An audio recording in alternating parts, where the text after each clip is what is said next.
Mume wangu anaenda hapo. Yaani mimi kwanza sitaki mume wangu, sitaki nani. Hivi mke wangu mimi nikwambie kitu gani ulionisikie kwanza? Kwani kuna nini? Usiniambie kwani kuna nini? Kwani wewe umenaga dakika ngapi? Sio umeniambia dakika 20 tu utakuwa umeshafika hapa. Saa 8 ya mchana sasa hivi ndo unarudi tangu saa 4 ulipotoka.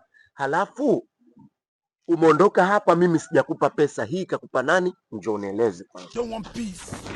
I want problems always. Siku hizi ushakuwa unanifanya unavyotaka, si ndio? Kwani mimi nimefanya nini mume wangu na wewe? Umeondoka hapa, mimi sijakupa pesa. Hizi pesa za kutia nywele kakupa nani? Na umependeza hivyo mbona? Mama kanipa. Mama, nimpigie simu.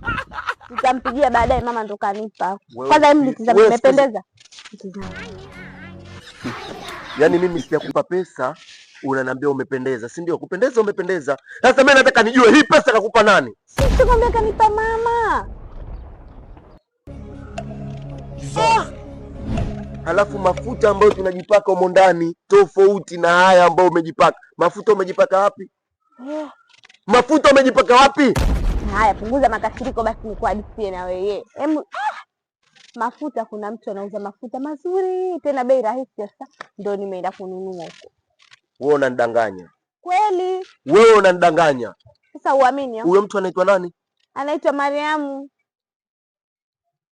Wewe muongo. Ngoja nikwambie, huyo mtu anaitwa Mariamu, anakaa Ububu, anauza mafuta bei rahisi, na sio mafuta tu, anauza mafuta, anauza anudi, anauza vitu vya urembo tele. Leta simu yako. Don't want peace. I want simu problems always. Mwanangu na wewe. Simu iko wapi?